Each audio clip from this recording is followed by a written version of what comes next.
You're watching Fanboy Versus with your hosts, JD Church, Nicole Hale, Chris Triplett, and Chris McFeely.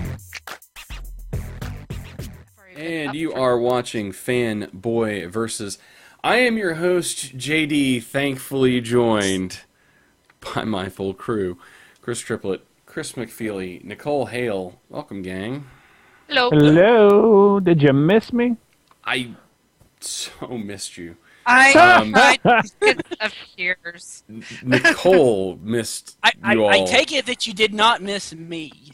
Oh, we missed you, buddy. Believe me, we would have. I missed you. We would have loved to have you. It is Fanboy Versus. Welcome to March, I guess. Last week, was sort of the introduction, but it was a very light week. There wasn't a lot to it. This week, I get to my shop, and they're like, "Here's $100 worth of comics." I was like, "Oh my god!" Jeez. See, to me, it was the exact opposite. I only had 2. No, I had like 6 or 7 issues this week. I was like, No, I had my heaviest week in a while this week going on. Mm-hmm. So, I had probably my lightest week. I only had 2 to pick up. Tons of stuff that we're not even talking about this week that came out. We're not going to talk about Action. We're not going to talk about Amazing Spider-Man. We're not going to talk about Ultimate Spider-Man. We're not even going to really talk about Avengers Academy. So, And these were all good books. and those were all great It books. was good stuff. But there's other things that we want to talk about this week. So New things. New things, interesting things, different things. Yes, we can talk about different things. I try to do that every week. I know, and Don't I count? Don't I count for anything? You do. You trade reading the stuff that we do for reading cool new stuff, and so when we get to that, okay, what are we gonna do at the end of the show? And then you're like, I didn't read that. I have actually, but it's at my other comic book shop. I have 2 comic book shops I go to. There may be a time, and I mean, obviously we do a comic book podcast, but there may be a time at which you have to think, do I need help? When you have, when you require the services of 2 comic book shops in order to fill your needs, that reeks of someone that gets their prescription filled at one pharmacy and at another, so not to, have any kind of crossover, Well, I actually go to 3 others besides it, but I have 2 polls for 2 comic shops. So what you're saying is you valid. do have a problem. Okay. Well, If presumably I she just gets- had more than one comic shop, I would be happy. But no, I have to drive an hour to my comic shop, so thank you. Brian Kilby drives to his coffee table and picks up his Kindle Fire, and that's pretty much Yeah. his comic book shop. I should do that. I should totally buy all my comics. Yeah, you should totally F over. And just say, forget the comic shop, but I can't do that. There's some books I buy that's not on Comixology. Yeah, No, this is true. the Kindle Fire, that is in color, right? Yeah, full Yeah. color. Yeah, because I was having this discussion with somebody, and we don't know because we don't touch these things. They're evil. They're the devil. We burn them. We don't burn books. No, that's a whole other school. Yeah. I haven't burned one yet on the show. Maybe that's what I need to do one of these days. All right, you only just destroyed them. Anyway, I'm sorry. You were talking about the Kindle Fire.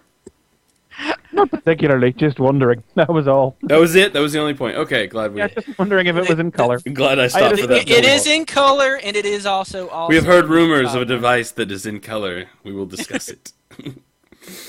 Okay, so speaking of rumors and things, I guess we'll turn it over to Chris McFeely. You guys caught up in the news because sure as hell last week, Nicole and I floundered around for about 20 minutes going, what? Well, the big news, while I do that, you're coming through a little distorted to the rest of us, so you Am might I? be poking some wires or something there while I do that. Okay. I don't know what, not really, but... I'll jiggle something. Okay. Not a heck of a lot announced this week. In fact, the biggest announcements have actually come in the last few hours. At the what convention is actually happening today? The South by hang on. Oh, South by Southwest. Yes, the South by Southwest, which is happening in Austin, Texas, in which Marvel have announced Infinite Comics. They have announced their next big digital push And Infinite Comics are going to be comics made specifically for tablets, the iPad, the Kindle Fire, things like that. The precise nature of what, how, and why is not immediately apparent yet. Like, captions may appear one after the other, and you may be led through the story like that. But by and large, these are comics which are being designed from the ground up to be read in a digital format, instead of taking the paper format comic and just putting it on your iPad. So whereas we've said it before on this show, like J.H. Williams' Batwoman is probably the ultimate expression of something that's done for paper. These will be at the other end of the spectrum and do things that won't work on paper as much, which kind of irks me, because I don't really read digital comics. But the first one they've announced is Mark Waid and Stuart Immonen on Nova. What? Wow. Maybe I need to check this out. Yeah, well, that's what I thought you might say. I wonder if he's going to be like, what did he say? Epic fail? Is he going to be like that at the beginning of Epic fail? Well, apparently, right. Apparently that wasn't Richard Rider. That wasn't the Nova, apparently. Okay. That was a Nova. That was just the Epic fail Nova.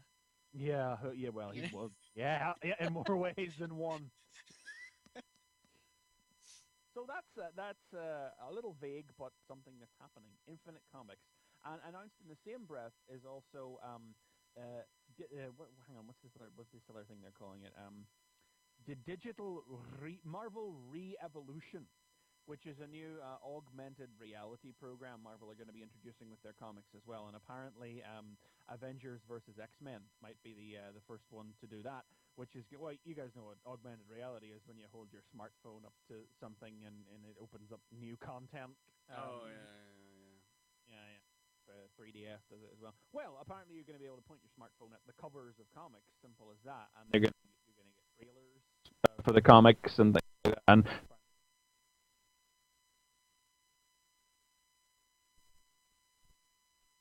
in line art in the process. So that's Marvel's other big digital announcement today. That's all I need, is for Marvel to send me more ads. Yeah, well, you can see a video of it in action. It's up at Bleeding Cool right now. I don't know if anywhere else will have it up, but or if they should have it up. Filming at conventions. I don't know. But yeah, that was Marvel's big announcements, and that's really the only. I think notable announcements. Was our first look at Shazam this week, or did you guys talk about that last weekend? Or did we talk? Was it out? Was it in? No, it was just an image. We didn't talk about it. No. Well, if you could basically imagine Captain Marvel with with a hood sort of attached to his cape, and surprise, surprise, more lines on his boots. That's about it. Wow. No, and yet somehow the internet exploded with rage. What do you know about that? Oh, amazing. I'm shocked by this. Wait. Are you saying people do not like change and they go outrage? No, not this world we live in. Did we ever talk about them changing his name? Is that something we ever talked about? I don't know if we ever did. I'm pretty sure we mentioned it. I think we skipped over it or something, maybe. We did, yeah, because he is actually going to be called Shazam now. He's only Captain Marvel now, yeah. Oh. Well. Which I wish I could get into worked up about, but you go 30 years trying to fight it's nearly 40 at this point, trying to fight the attempt that you're trying to fight the fact you're not allowed to put your character's main name on the cover of your comic. I think that's just common business sense at this point. When you have to every action figure. It has to have Shazam on it, and so more people know as the casually people know him as Shazam, not as Captain Marvel. And even if they do know him as Captain Marvel, they're not going to think he's published by the company that isn't Marvel. If you gotta change his name, though, I mean Shazam, call him Captain Thunder. I'd much rather have Captain Thunder, honestly. I mean, obviously everybody's jumping to point out that this means he can't say his name now. But you know what? That was a total facet of Captain Marvel Jr. He wasn't able to say his name. That has existed with the character since the 1930s. I'm sure that they didn't do this accidentally. I'm sure this is quite thought out and will be part of whatever they're seeking to do with the character. So, again, I can't get worked up about that. Well, I mean, can't he call himself Captain Marvel within the pages and still be, I don't know, or... Yes. The character has always been allowed to call himself Captain Marvel within the stories, but they can't call the comic Captain Marvel, so it always has to be Power of Shazam, or Curse of Shazam, or Trials of Shazam, or Billy Batson and the Magic of Shazam. And, you know. Yeah, and they just decided it was just easier to just change the name because everybody knows him as Shazam. You know? Yeah, so in terms of... It makes sense, but it does hurt me just a little bit. You know? Well, I mean, somebody made... I'm not particularly bothered about it either, but I saw somebody making the painfully accurate summary of events that it would be it is literally exactly the same on terms of popular culture and awareness of a character's name as if they suddenly started calling him Doctor Who instead of the Doctor. And that is exactly right. And that would drive me distracted. But wait, now that would suck. Now on the cartoon on Young Justice, they're able to call him. They call him Captain Marvel. They can call him Captain Marvel in the stories, but they can't. They can't actually no merchandise. So his toys have to call him Shazam. So let's think for a second here. What's the wizard's name going to be now? It's not going to be Shazam anymore. It's going to be something else, right? I just think that I say call him Mo. What wizard? Wizard Mo. You're assuming there's a wizard. No. Well, we've seen Billy take the magic elevator. They've replaced the train with an elevator now. You know, so that again, we saw some preview page line art of this a little while ago. You know, Captain Marvel is not an easy one to bring into the modern day. I think part of the whole appeal of Captain Marvel, and something Young Justice has really nailed with the character, is his sort of lighthearted whimsicalness. Yeah. So maintaining the balance between that and yet still creating a character that modern audiences who will, and with the way the New 52 has been going, many of whom will probably be reading for the first time or the first time in a very long time. Well, let's be honest, little boy pulled into magical life he never knew awaited him by a magic train. That's Harry Potter. So they have to try and something with Captain Marvel that makes it, even though it came first, people are gonna make assumptions, So they've already got rid of the train and replaced that with an elevator, which is, from what I saw in the preview pages, it seemed to be steps in the right direction. But we'll be finding out in the next issue of Justice League in a week or two's time. I'm still on board for it, name change or not. So Mary Marvel's Hermione, then, right? I'm sorry, I zoned out. Never mind. He had Hermione in the brain. Of course, then that begs the question: what is Mary called? Is she going to be Mary Shazam? It's Mary Shazam. Shazam Junior. I'm pretty sure they released an action figure as Mary Shazam. They've had to at least release her as Mary Batson on one occasion because they can't call her Mary Marvel in the toys either. Wow. It's not an easy situation, but taking steps to modify it in some way, it's well overdue as an idea, frankly. You know what they could have done? What's that? Just let the damn thing die. Hey. You want to? I'm sorry. You want to go there? You really want to make a point for why this comic exists? Captain Marvel. Captain Marvel's awesome. He's he's fun. Comic book characters in forever. The guy who was outselling Superman in his heyday. Okay, when was that? I would love to see a Captain Marvel movie made, but I guess it's going to be Shazam now. No, I mean, let me clarify. Like I said, they happen to have done an interesting job with, Young Justice and made an interesting portrayal of Captain Marvel. But when was the last time outside of, say, whatever, the graphic novel? No, I can't remember its name. Where he's crap.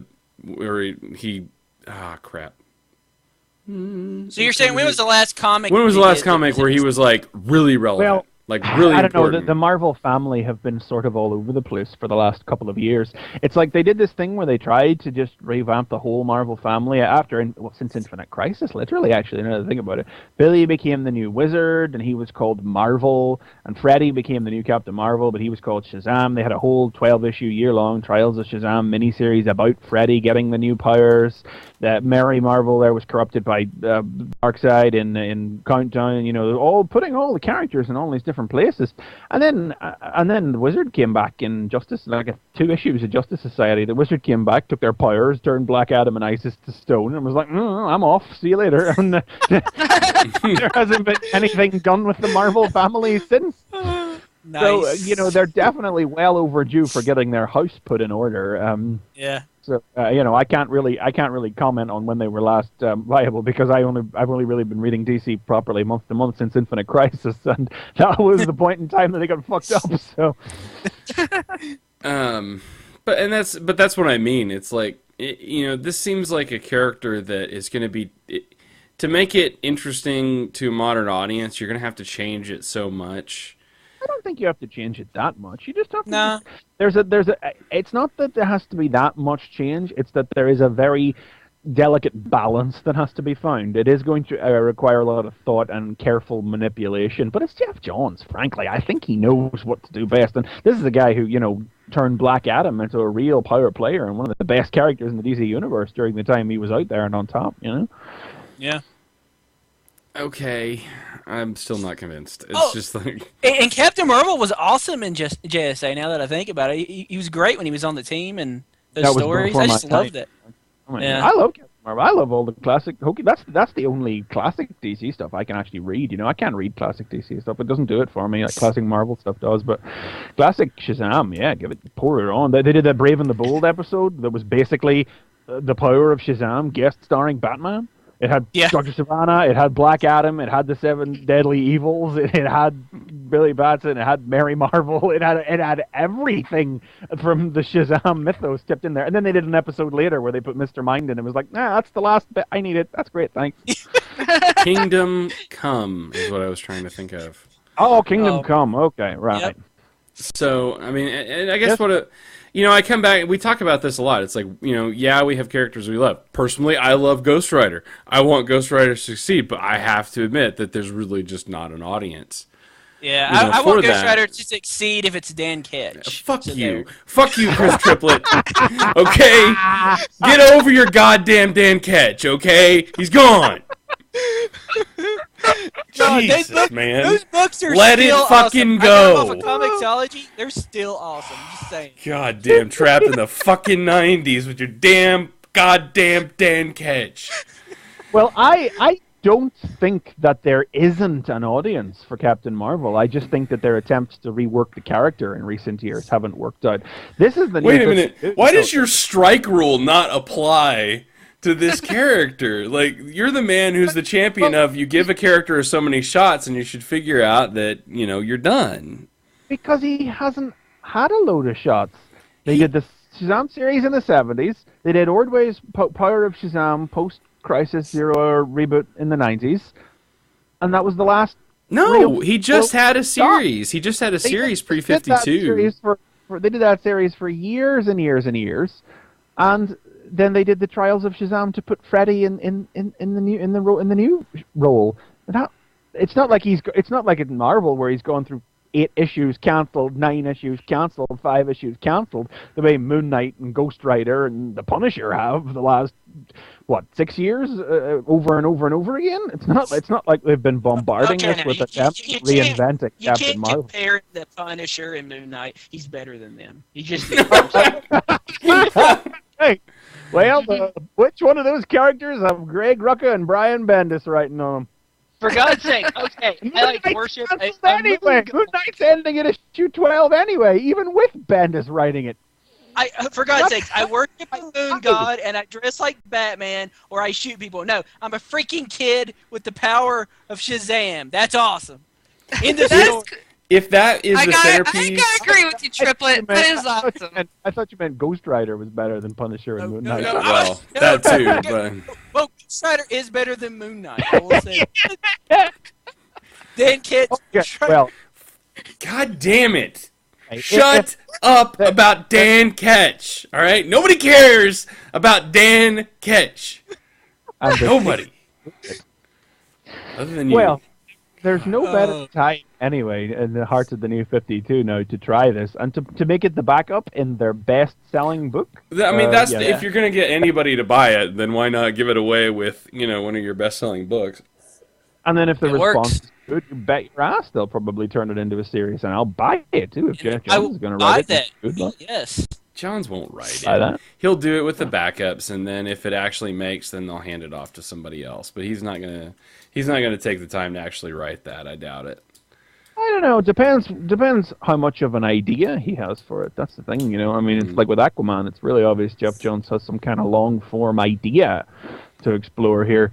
It's like with Funny Brought Flashback. He obviously didn't, because he wrote 12 issues that were essentially an extended prologue to Flashpoint and then left.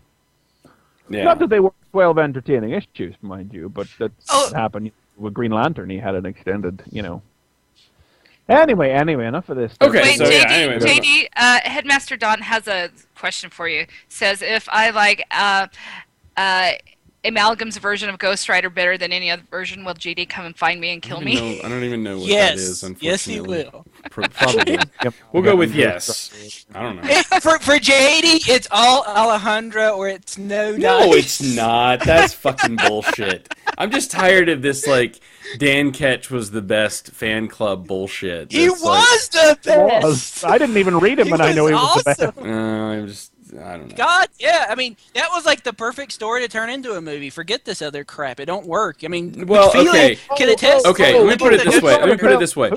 Starting out Ghost Rider, right? The whole concept where he finds a motorcycle, touches the medallion, does the thing, and then he's Ghost Rider. That's great. When they start to do the whole stuff that happened later, where it's he was meant to be Ghost Rider, and then there's a different thing, and it's Hey, I didn't say that stuff was okay. Prior all right. to issue That's 50, part of it, though. It's how do you gold. discount that? How do you be oh no, that didn't happen? It did happen to the character. When he started wearing an orange-colored jumpsuit, no, I was gone. Yeah. Okay. Anyway, Okay. I'm sorry. Other news. What show about Ghost Rider debate? We'll just have it up. Right. We'll set our heads on fire and I'd be punch doing each other. this Whoever passes out first loses. All right. I'm sorry. Let's calm it back down now, guys. Calm it back down. Wait. I think the world is coming to an end. McFeely's telling people to calm down? What the hell? Yeah. Just as I can get through the news. I know, we're just trying to get through the news here. There's more news. We've killed a third of the show just trying to talk about this, so okay. I'm so sorry. I blame JD for this problem. Fuck you, Chris Triplett. Shut up. Okay, well, speaking of... I don't remember what my segue was. I actually forgot what it was. I don't know. Let's bring it down, and do you want to give a tribute to Moebius and talk about that for a moment? No, actually, the next bit of news was the fact that Amy Reeder is leaving Batwoman. Oh, cool. Let's bring it down. Yeah. Yeah.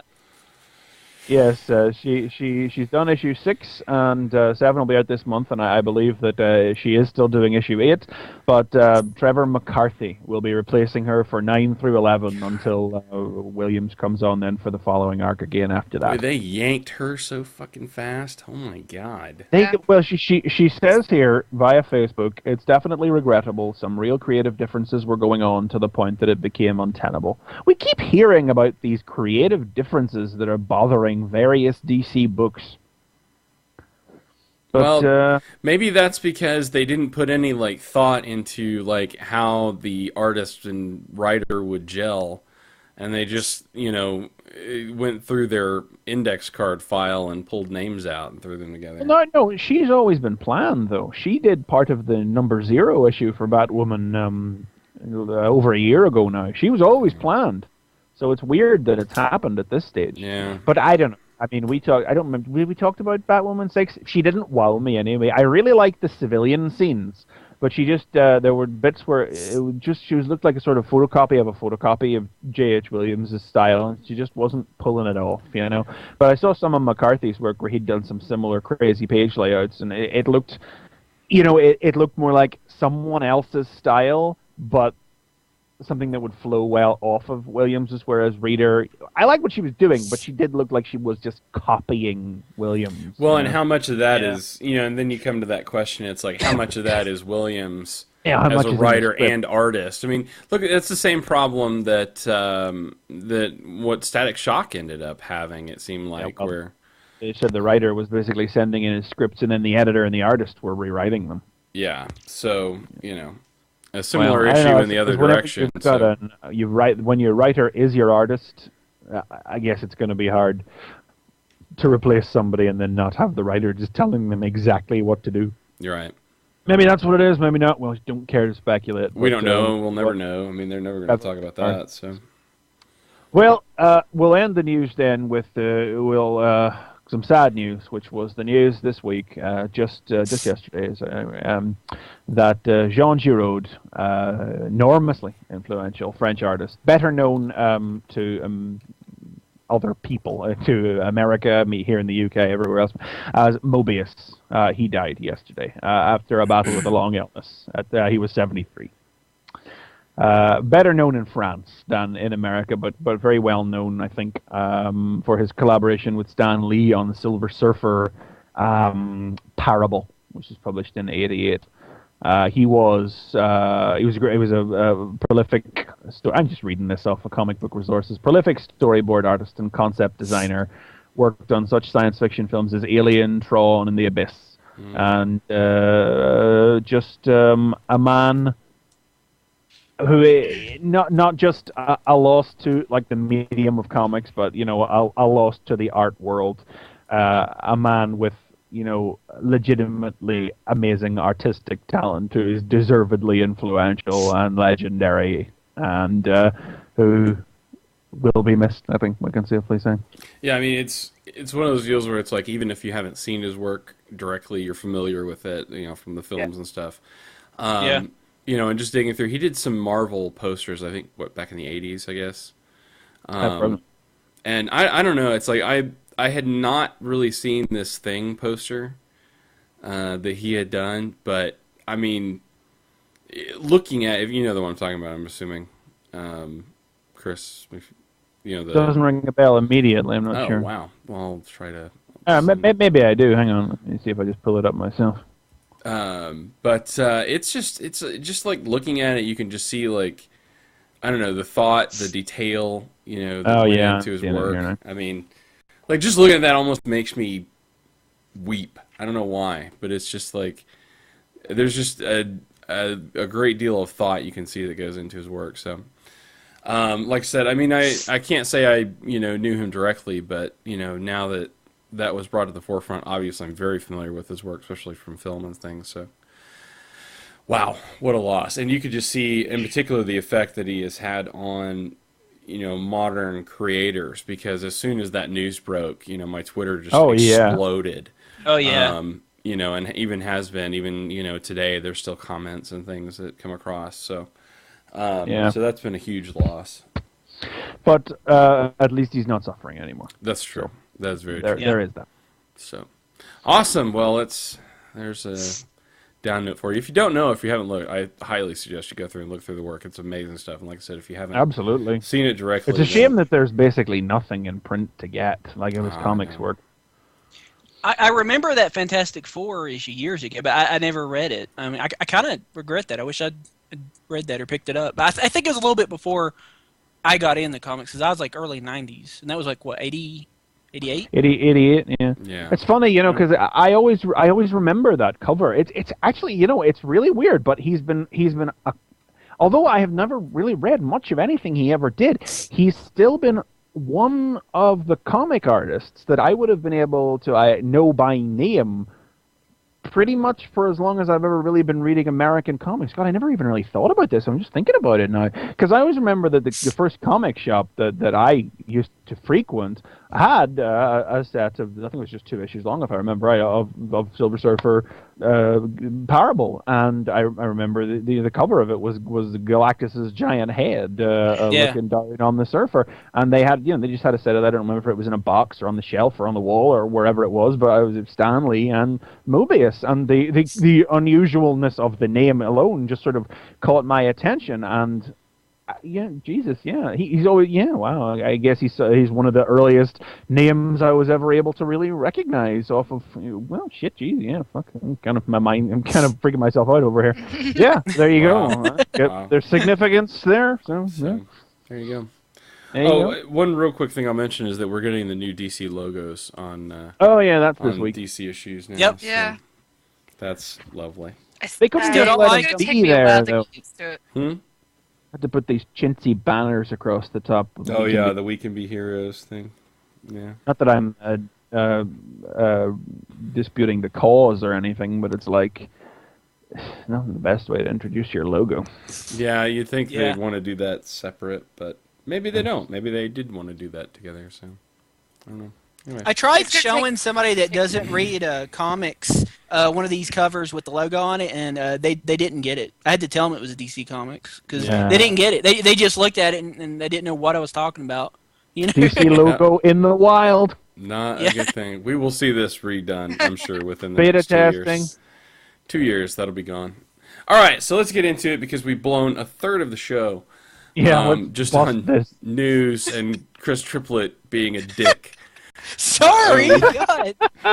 With your Hey, very I didn't get mad when you was like, talking about your Ghost Rider and hating on Dan Cage. I didn't. Well, care. that's because I was like- right and you were wrong. So Oh hey! I just remembered one just before we jumped to one other thing I forgot about. Remember the Spider-Man solicit we saw a little while ago with Oh, the yeah, merged yeah. logo? Yeah. Well, we have seen another image this week, which is just the words Spider-Man again. We know the creative team now is Bendis, Sarah Pacelli, and Justin Ponser, so the creative team from Ultimate Spider-Man at the moment.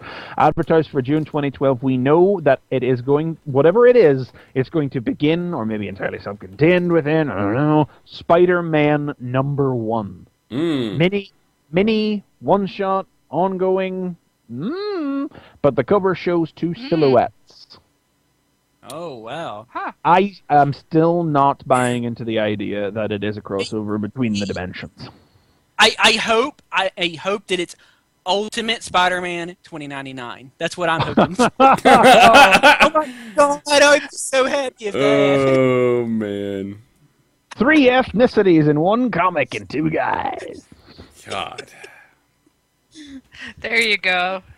Anyway, on that note, we will move on to reviews, which we probably will need to move through fairly quickly to not hasten my career since it's all Chris Triplett's fault, so you only get 5 minutes. Okay, go. Oh, is it my turn? Yes, go. Okay. Dude, all right. No, I'm well, I'm kidding. talking You can- Swamp Thing. Okay. One thing. I'm talking Swamp Thing this week, and I'm basically just talking Swamp Thing because I don't know if I don't even remember when was the last time we talked about it. It has been a This while. book, this book is good, and I just want to keep reiterating that. Hey, this book's awesome, and Yannick Paquette. Is that how you say it? Yeah. Yannick Paquette is back. Oh my Yeah, gosh. that he's a tremendous example of the same as the Batwoman thing. It's not that the artists who have done the last 2 issues have been bad or anything, but they've just totally been doing the whole panel border swirly rot and greenery layout that he's been doing, and it's like you just look at it and it's just like, oh, you're just ripping on it, man. It's so good. You're just ripping. Yeah. But the Swamp Thing is doing that thing where when I'm not reading it, I'm like, whatever, yeah, Swamp Thing. And then I pick up Swamp Thing, and it's like, fuck yeah, Swamp Thing! And yeah, like this issue especially, I was like, fuck yeah, Swamp Thing, because like things had like basically spiraled out of control. You know, the rot's winning. They got is her name Abigail? Is that Abigail? Yeah, What is yeah. her name? Abigail, yeah. Abby, yeah. And so like Alec Holland, he's like dying. You know, like it's like you know, it's Empire Strikes Back, dude. We're like in the darkest hour. You know, our heroes are in the worst situation whatsoever. What are we going to do? Open the Matrix of Parliament- Leadership. Yeah, I was gonna say, nice Transformers reference. That's what I do. When things look bad, I just open the Matrix of Leadership. And then you can forget about everything that happened in the past, you know, That's right. few thousands of and years. And then you become a Decepticon. That's right. But yeah, so like the Parliament of Trees, they're dying. They're getting destroyed by the rot and everything, and there's this Burning great. Yeah, they're just burning them to death, and there's this great scene at the beginning where like Alec Holland is dying again, and then it's like kind of going back to his origin, where he's like on fire and he died the first time and he became Swamp Thing sorta and all that stuff, and it's just, that's the best way to describe it. it's the best way to describe it. Circumvent That all is that probably- confusion. It's like That is the most truth. That la is- la la la, Alan Moore, la la la. I should have just said like Alan Moore is all I should have said. And then Alan Moore happened, and then But like he's talking about, comparing it and everything, and he has like basically this issue's like a conversation.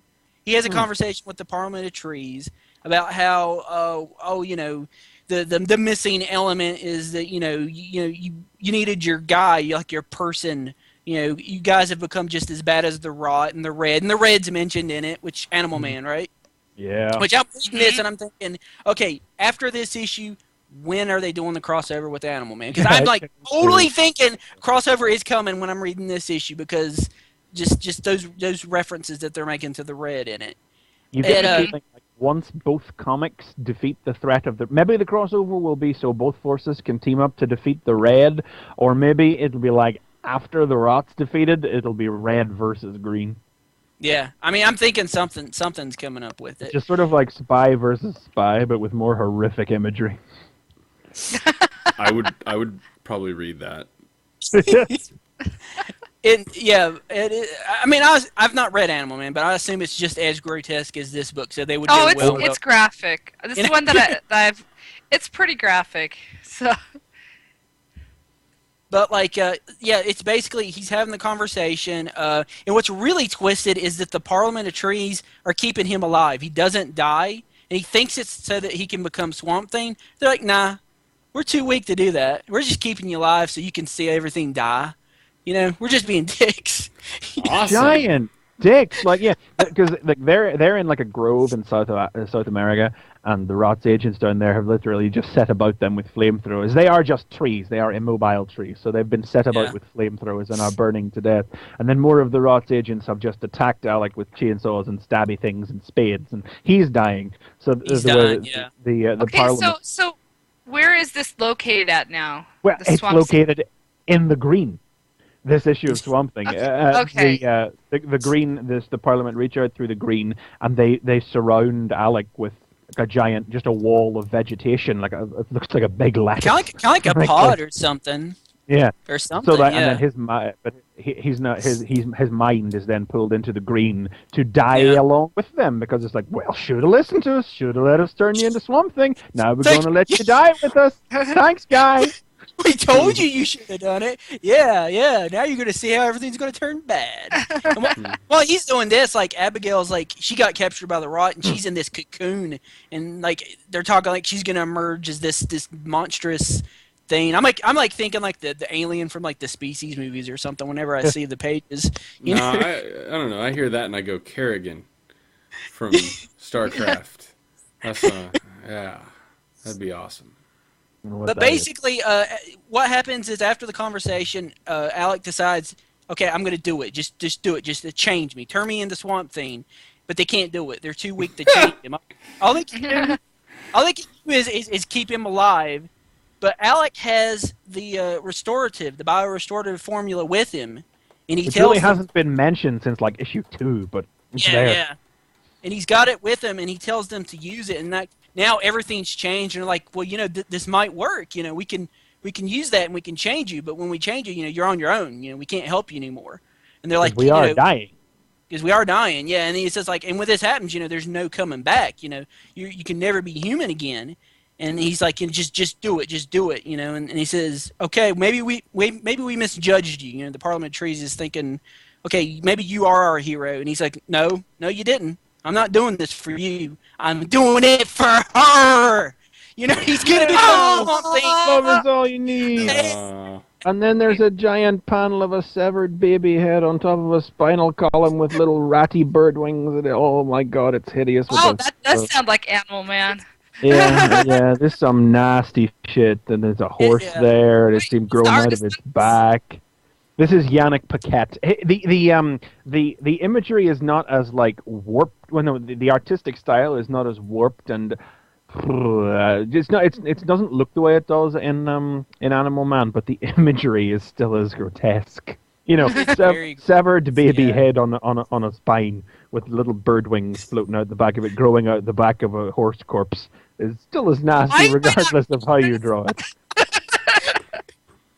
Yeah, I mean, it is grotesque, but it's kind of like a grotesque beauty. I mean, because the art is gorgeous. Yeah. It's And amazing. just there's a dude wearing another dude's face as a hat just below him there. Yeah.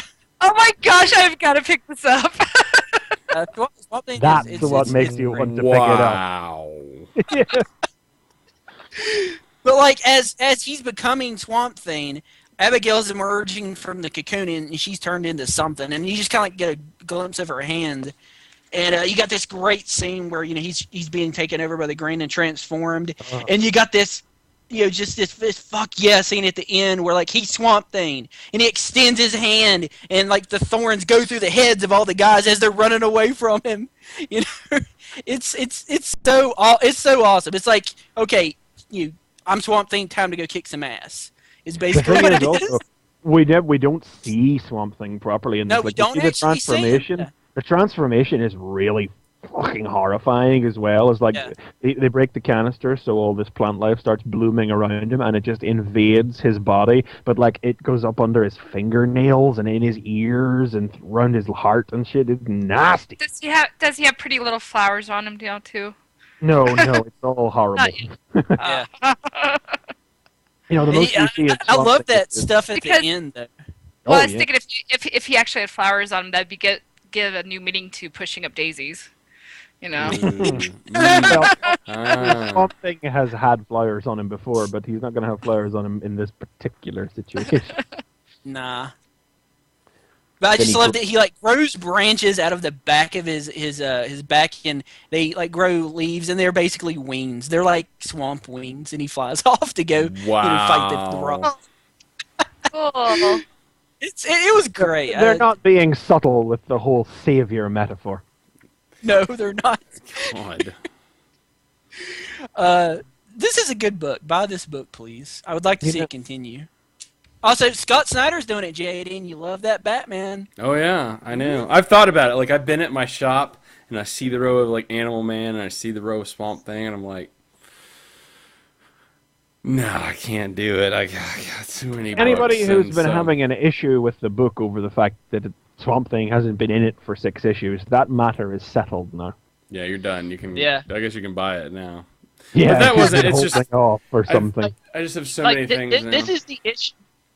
This is the issue where you can start playing your Swamp Thing theme song from the '90s again because he's freaking back. Swamp Thing, he is amazing.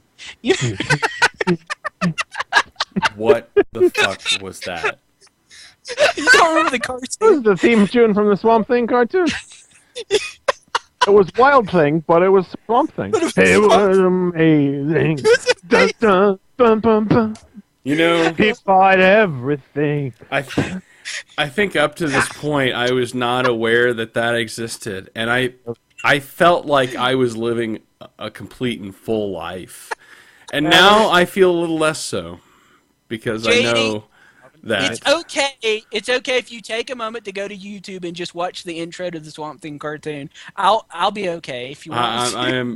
I am not doing that. No. There are only 5 episodes. Deleted from brain. Done. No. I will just pretend that did not happen. but you remember the raccoons? Remember the cartoon show, the raccoons from the 80s and the 90s? I remember that. Yeah, well, Swamp Thing. It was Burt Raccoon. Was his voice? Oh. No, I don't know about either of these things. The theme guy did Professor Coldheart on the Care Bears. No, we getting anywhere with that? Yeah. Maybe a little I love bit. Mr. Coldheart. Yeah. Anyway, so is that Swamp Thing? Over there is nothing. The 80s. Okay, so Swamp Thing. Cool. Swamp Thing is awesome. But before I leave real quick, I just want to make a quick mention of Uncanny X-Men. I'm not going to talk about the issue itself, which was good, but I just want to make a mention that Namor... I know exactly what you want to make a reference to. Namor basically takes one for the team to save the day. And when I say he takes one for the team, Namor has relations with a sentient giant tapeworm to save the day, in which Hope refers to it as imperious sex. I'm done. Wait. Can we already give the nominations out for this year for the biggest WTF moment? Really? At the bottom of the sea, you have different notions of aesthetics, and it's like they're not going to. The X-Men are fighting all of the other space, and they're not going to stop fighting. So Namor's all like, "Hello," and it's like they don't. Hope it's all like, what did she say? What is it she says? Like, she doesn't speak our language, and it's like Namor is like, "No, but I better know what language she does speak." And off they saunter, and then he comes back, and it's like, Namor, you didn't imperious sex her. Oh, a gentleman may never tell, but a king is far more discreet. Yeah, I just love how Hope says you've got tapeworm goop on your upper lip, and he says thank you as he wipes it off. What just happened to me? What just happened to my life? Oh my God. We were just talking about Swamp Thing, and then the next minute... I was sitting here listening to a review. There was a baby's head on a horse body, and there was crow wings, and then there was this terrible theme song, and then Namir apparently performed acts on a tapeworm thing. Oh, well, but she performed a few acts herself. Yeah, you probably didn't miss me these last 2 weeks, did you? And here I was thinking rectally inserted bot shots was a bad topic for this show last week. Hey, but we didn't come up with this one. No! This is all there in the pages. This is in the comic. Despite this, the comic was still pretty good, so I'm just saying. Also, what? Rectally inserted bot shots? You could thank Logan Blaze, Paul Anderson for that one. That was our lovely chat last week. Normally I would hope that I could turn this to the next reviewer, and it would somehow save the show. And yet I know that the next review is Nicole's. Don says JD is broken. And somehow... I think JD's more than broken. I think he's thinking about ending the show right now and never coming back. Because I have to turn this show over to Nicole now. Are you sure you want to do that? I don't have all of the confidence in the world, considering things that she's read in the past. Come on, Humpty Dumpty is awesome. So take it away, Nicole. Well, I'm going to review a comic called Hell Yeah! Yeah, that's the actual name of the comic. Got it? It's called The Last Generation of Heroes. Okay, this is another one of Image's various new #1s that have been coming out in the last little while. Now, I don't remember who wrote this. This is... Let me look it up here. They've got... Very, very little writing here. Jeez, my gosh. Oh, I can't see who it is. But on the front it says Kittingen and Seisman Wallace. I cannot say it. They're very hard names. I don't do good with names. But anyways, yeah, it's their new #1, and the reason why I picked it up was because of the title. I'm like, okay, it's got my attention. Yeah. Hell yeah, I got no. Hell yeah. What hell yeah means. So, well, basically, you meet up with. It's our main person of the story. You see, he's in the middle of a bar fight. Well, it's actually outside of a bar, and he basically, kicks the living shit out of someone. But unfortunately, he is also a student, and his principal finds out about it, and not liking this because he's always in trouble. So it's really weird because it's kind of almost like X-Men. He's going to a school for people with special powers. So it's kind of got that kind of an element to it. And of course, he's the one that's always in the dean's office, always getting reprimanded, you know. And he's like, well, I didn't ask for this and all that, you know, woe is me. But then you get a backstory of his father, who was a soldier in the Kuwait War 20 years ago. And you see that he's a prisoner of war, and he's about ready to basically meet his fate when he's all of a sudden saved by these superheroes. And then a year later, they have an interview with him, and the guy who saved him, they're called Superman. I had to actually look at it. I'm like, you can't have another Superman. Oh, it's Supermen. So, and they're doing the talk show circuit and everything. So his son gets to see the videos of it and everything. But and you can also see his dad in the present day. He's like having a hard time dealing with what's going on with their son. But they also talk about a secret that's been going on with him and his wife. So there's a secret that they didn't tell us, but it's definitely got a big plot to it. It leaves you definitely hanging. And then it switches back to the college scene, or the school scene, where his supposedly friend that's a girl that could be his girlfriend, kind of little, you know, they should be together, but they're not together. You know, they try to talk things out. It's she asks him the one question that no one's ever asked him. He's got a barcode on him, and she's like, why did you get that? That's not even interesting tattoo. He's like, well, I was born with it. Or I got it when I was going into maturity. So he tells a story about when he was maturing, this tattoo on the back of his neck suddenly started to appear. So, and that's basically the story until you get to the end where people from the future come to try to save him. Because they're like, everywhere we've been, you're dead already. So they're excited to see him, and it's these three women, very scantily clad women from the future. So that's your setup. Yeah, because why not? So you've got a troubled student that's going to a special school for superheroes. His parents have a secret past. His girlfriend, well, girl/friend, wants to know his secret, but he's holding back, and he finally tells her what's going on, and she's like, well, that's kind of a boring story. For a first issue, it leaves you with a lot of questions. It seems like they had too many stories to jam in, but it still kept my interest to want to know what this kid's story is all about. Like I said, I don't even think they really said his name once. Let me see if I can find his name. So why is it called Hell Yeah again? See, that's the thing. Yeah. I don't know. Well, okay, I guess when he's beating the crap out of the guy, they have a big splash page, and in the back it says "Hell Yeah" when he punched him.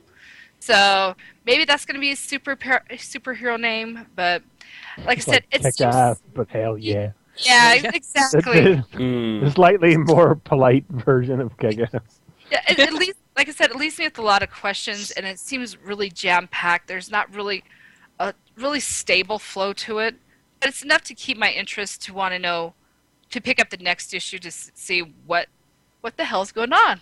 So, yeah. So for $3, it's entertaining. So this book, you say go out and buy it. Hell yeah, is that what you're saying? Hell yeah. I wouldn't say hell yeah. I say why not? How's that? Why not? If you're like me and you buy every comic, why not get this one? It's pretty there's pretty graphic parts with his dad in the POW camp, especially when the soldier that's about ready to take him out gets his head completely blown off. That's pretty entertaining. I mean, you just see eyeballs and then brains shattering everywhere. Wow. So is it like that scene in like Punisher Warzone where he like punches the guy in the face and his whole head explodes? Right through the face. Yeah. Awesome. Yeah. Always makes me laugh. Yeah, it's got enough to get your attention, but is it a must? Not really, but cool.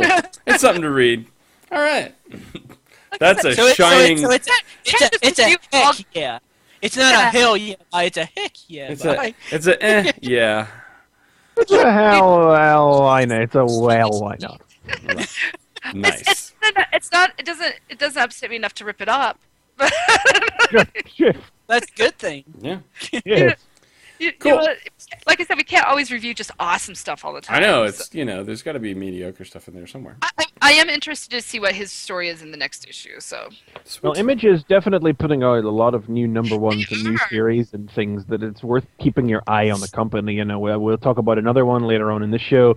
There'll be some stuff next week again as well, maybe the month after that too. And stuff I'm actually bothering to check out myself as somebody who may never buys outside of Marvel and DC and Transformers. So, just trying to broaden the horizons a little. That's what I'm for you. Nice. To tell you what's worth it or what's not. Those obscure comics. Image is hardly obscure. So I wouldn't say they're obscure. They're like, they're up there. They're not Dynamite. I mean, They're the one company that is really taking advantage of the way DC has put new feet in shops and opened up people to buying more new comics and really capitalizing upon it by doing some new things. Marvel is really pulling it back and playing it safe at the minute, and DC is just sort of trucking ahead with its New 52. Image is the company that is... Hello, over here, two hands up. Look at us. We have things that are new and unusual. Please read them. And the word is all the shit is selling out as well. Nearly all the new number ones from the last month have gone to second print. So fair play. Sweet. I'm trying to think of which company was the one that I read last week. I didn't review it. It was Nazi Zombies. That was pretty entertaining. Was that the title of it, or? Yep, that was the title of it. They were not even trying. No. Or were they? It got my attention. It sold me.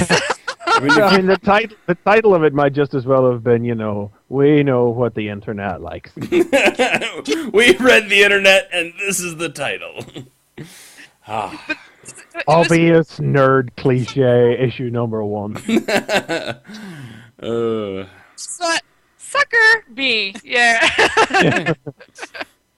Awesome. Cool. Okay. So, Justice League International is a comic that happens, and it's a new 52 title. So, quite all that happens in Justice League International.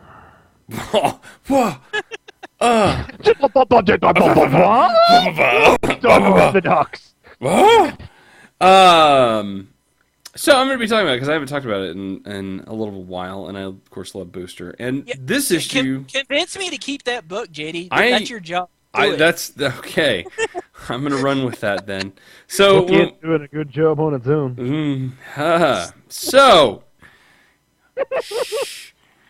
when we last left our heroes, they had just won the day. I guess they beat Praxis. They had sent him packing, dismantled all the dangerous robot things that were trying to, destroy the Earth so Praxis could sell it in bits. That was his plan. So the Justice League International was brought to basically a press conference to sort of tell the world, hey, this is Justice League International. They just saved the day. They're pretty awesome. And just as everybody's assembled and they're getting to this is the awesome, kaboom! The entire stage blows up. And that's where it left off. So we pick back up. Yeah. So, beginning of this issue is like a full page of Booster carrying Fire. She is obviously injured and unconscious. Wait a minute. There was an explosion and Fire got hurt. Couldn't she Fire got hurt? She wasn't transformed, and there was the force of the blast. It's not. Come on. Johnny Storm wouldn't have any bother with that. No, he wouldn't. But his powers are different. So yeah. Besides, explosions are not about the heat; they're about the force of the concussant. You know what? Never mind. Watch Mythbusters. Shut up. Let me review my fucking comic. God damn it. Well, the explicits are just flying out everywhere this week. No filter today. Anyway, so so the first bit of this is basically just trying to see who's alive, assess conditions. Is it everyone? Is it everyone who's alive? No, it's not everyone that's alive. Is it Godiva? Is Godiva dead? Nope, Godiva's alive. She's fine. Batman pulled her out, actually, and they're like, Batman?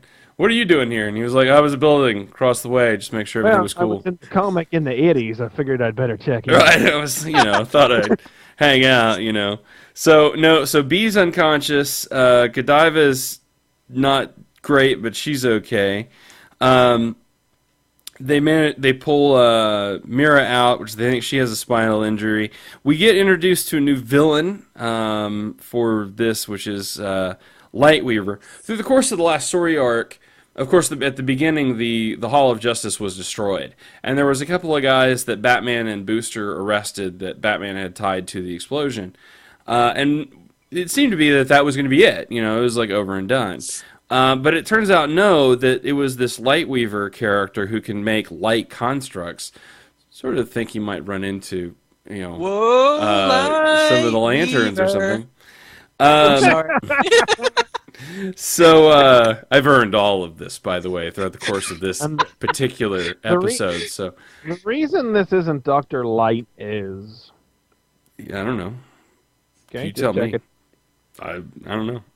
That's what I was just wondering. It's like, Yeah. you get the female Dr. Light, maybe she was associated with that team. Or Maybe Dr. Light's going to show up in Teen Titans soon. Probably. But there is yet. someone that's pulling the strings behind Lightweaver, so we don't know who that is yet. Dr. Light. So it could be. Okay, I'll stop. They find Booster finds ice, and she managed to protect herself by building an ice wall around her, but her legs are broken. But Booster has not been able to get a hold of either August General in Iron or Rocket's Red. Oh, of course. They would have been my predictions for dead guys. So drum roll. Jump to Godiva there. Drum roll. It was not August General in Iron. Nope. Oh, no. Gravel, which is kind of heartbreaking to me because I thought they had done a great job of developing that character over the course of Generation Lost. Had really kind of become attached to this character, and he was really moving in that same direction with this character with the relaunch and the JLI. Developed him into Yakov Smirnov in armor. Nah, not that much. I mean, I wouldn't say maybe a little, but no. But he was developing a relationship with Fire. They had sort of gone back to that idea in here, but no, alas. So no more like hate between him and the August Iron guy. No, I mean because there's a whole scene where the general's basically carrying his body out of the fire, and sets him down. So yeah, so So like, is somebody else gonna get that suit? Because couldn't they just put another dude? Well, it's been handed down. He's like the third one. Well, that's the whole shtick with Rocket's Red, though. Yeah. Is that there's loads of them. Yeah, he's the third one, so it's not like it's not like there won't be another Rocket's Red. But I actually liked Gravel, so it won't be the same. But anyway, Batman goes off. There's that, and I'm a little bit even for Dan Jurgens, it was a little bit really. Because there's a whole deal where Batman's like, all right, you guys take care of this. I got to go do stuff. And they're like, what, you're leaving? He was like, well, he's like, you guys need to take care of this, but our work isn't done. Justice calls. Oh, God. I was like, no, please He Dan. said that? He said, justice calls. What the hell? Yeah. Wait, aren't Justice they calls. Justice also? Yeah, well, I don't know, but that was what he said. I was just like, oh. The Joker better have Vicky Vale over a vat of acid or something, because it better not just be some mugger. No. I mean, what Batman's gonna do is try to find out who was involved and everything, but he's gonna have them actually do the cleanup. Let's see. Guy freaks out because he finds Frost in the hospital and she's torn to hell. Which there's a nice civilian point in this because Guy keeps going around you take care of my friend, you make sure they're okay, and blah blah blah. And there's these people in the waiting room that are injured as well, and he's like, hey. What makes you so fucking special? We're hurt too over here. Little, it ties it back to that people element. But we hear Skeets again in this issue as Booster's trying to track down. He finds some evidence and trying to track down. They kind of ask him who's that. But it also turns out that Andre Briggs and Emerson Esposito were also killed in the explosion, which were the two like handlers from the jail from the UN who were coordinating. But it basically goes seriously to hell because the UN has basically said, all right, we gave you a chance and you guys screwed it up, so you can't be the Justice League International anymore, and if you try, we will sue the ever-living hell out of you. Enter Justice League Detroit. Yeah. Justice League Initiative. So Booster pounds around for a while, but ends up facing Lightweaver, I guess, at the end of this, and fighting one of his samurai light constructs, which is kind of badass. But anyway, but then we are introduced to, looks like, who will be the next member of the Justice League International. Oh wait, should I get the drum roll again? Let's do the drum roll. Any guesses? Take a Martian Manhunter. Take a wild guess Please? of who might be a perfect fit for a Justice League International. Martian Is it Manhunter. Guy Gardner? Martian Manhunter. Please. Is it Guy Gardner? Guy's already Is it on the Batman? team. Is it Batman? Come on, Martian International? Manhunter. Batman. You're very close, Chris McFeely. You're very close. What? You're very close. Is it Night Runner? No. International. 3. Batwing? Batwing! You win! Hey, International. Yeah! How did Let's we- go, countries! How did you not guess that right off the bat? So, yep, looks like Batwing is coming in to save Booster's tail in here. But, yeah, Let's go, cross promotion! that's right. That book isn't selling well. Let's go. So, these two We're going to books. be in so much shit if we have to cancel our only remaining minority superhero. Let's go, cross promotion. Yeah. So, Why can't they just reveal that Batman is really Martian Manhunter and get it over with, for God's sakes? Martian he- Manhunter was in, he was in something else, I guess. He was in Green Lantern Corps a while Yeah, he was back. in Core a few issues ago. And Stormwatch, they didn't cancel. Did they cancel Stormwatch? I No, don't think But so, but I don't Paul think it can Cornell be too is far leaving the away books. because it's Yeah. like nobody is talking about Stormwatch. I just Yeah. want him on a Justice League team. Do it! Yeah, but this JLI team is seriously ripped up right now. So I don't know what's going to happen to them. But they are mostly injured. Gravel's dead. Yeah. So I like it. I still like it. I think it keeps seeming like it's going in some direction. Again, it seems like there is a larger arc with this as far as, who blew up the Hall of Justice, who is Lightweaver working for. So it seems to be going in a direction. I'll stick with it. I'm trying. But we've heard Skeets, we haven't seen Skeets. I just see Skeets. I like I'm still Skeets. going with the whole Smallville earbud thing. It looks like Yeah. that may be it, though. Yeah. It's I'm okay looking with that. I think it still works. It's either that or Skeets is now like a robot woman, because that's the new 52 version. Robot woman. Oh, yeah. Oh, man. Robo ladies, yeah. All right. We're running... we're okay on time, I guess. so. Skeet. All right, Chris Feely, what do you have this week, sir? Okay, well, this week I'm going to talk about one of those other image number ones that we were just talking about. I'm going for the Manhattan Project, number 1. And I bought this because it's Jonathan Hickman. I know. I saw that. I'm like, oh, I've got to pick this up. I'll read that. Did you guys 32 talk about him leaving FF, by the way, real quick? I mean, did you guys... We did last week. Oh, Okay, did oh, last yeah. week, yeah. Man, Rockin'. Don was very sad that we didn't talk about Power Pack. But that was a good issue, though. I liked that. But I have no, other than the PSA comics that they did, that one comic with Spider-Man, I have no connection to Power Pack whatsoever. So, yeah. Well, they didn't do anything in the comic anyway. They just popped up. yeah. They just showed up. One of them slapped that kid. What's his name? Bentley. Yeah, that was awesome, actually. Yeah. That was great in the background. You really want to know what he said to her. It was like, Julie Power, don't know. It was Katie, didn't stand for no crap. Anyway, the Manhattan Project. 32 pages with only 2 ads. 22 pages Yeah. of story history, and the other page is made up from those lovely bits of graphic design that Jonathan Hickman comics are occasionally full of. You know, in this case, they take the form of most of them are epigraphs for the various portions of the book. I'll just read you the blurb off the front of the comic to give you the rundown on what it's actually about. What if the Research and Development Department created to produce the first atomic bomb was a front for a series of other, more unusual programs? What if the union of a generation's brightest minds was not a signal for optimism, but foreboding? What if everything went wrong? Oh.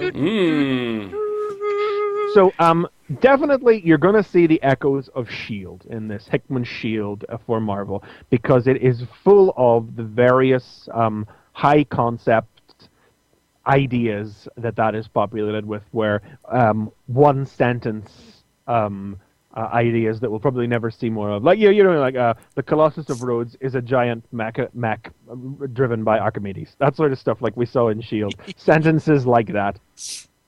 The story is, chapter 1 is titled Infinite Oppenheimers, and it is the story of how Robert Oppenheimer, that's the real-life scientist Robert Oppenheimer, kids with your history and such, joins the Manhattan Project, with the gist being that, yes, okay, the government wants an atom bomb, so if you could slap one of those together for us, that would be fantastic, but here's what you'll really be working on.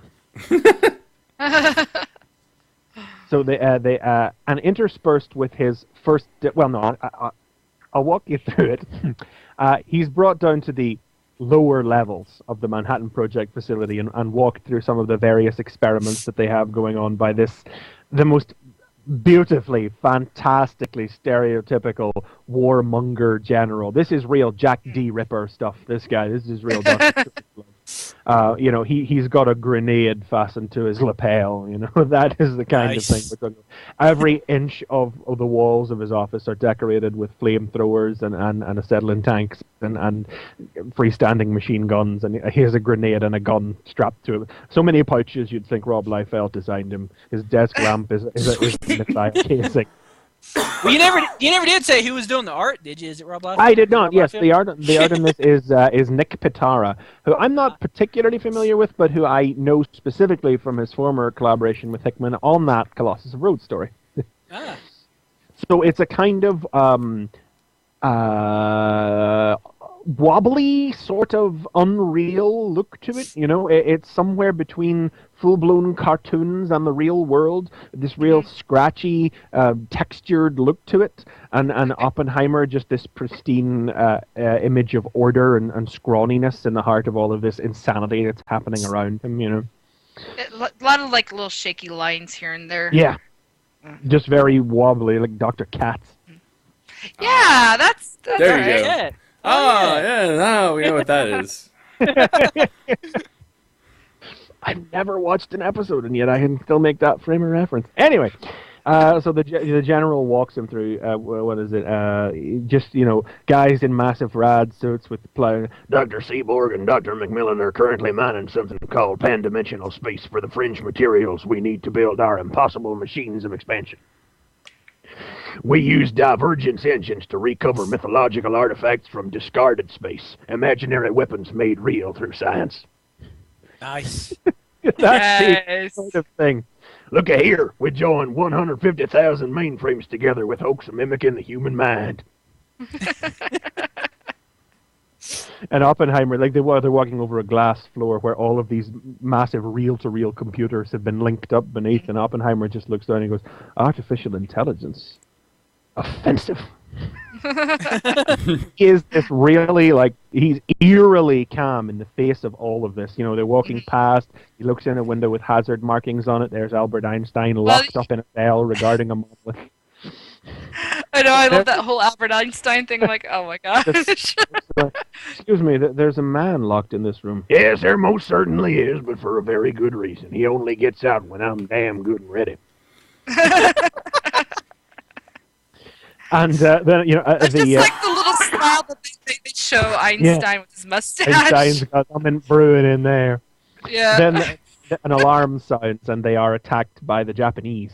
But because it turns out the Japanese have their own equivalent of the Manhattan Project, and they throw I don't exactly. It's like it's something streaking down from the edges of space, and it's just like a large white column. They call it a red Tory. Yeah, but I mean, it's a large white like column with the Japanese red sun stamped on it, and then on top of that, it comes crashing down through the ceiling, and then there's a giant Tory. If you took the Japanese flag and you made it into a cylinder. Yeah, and you cylinder.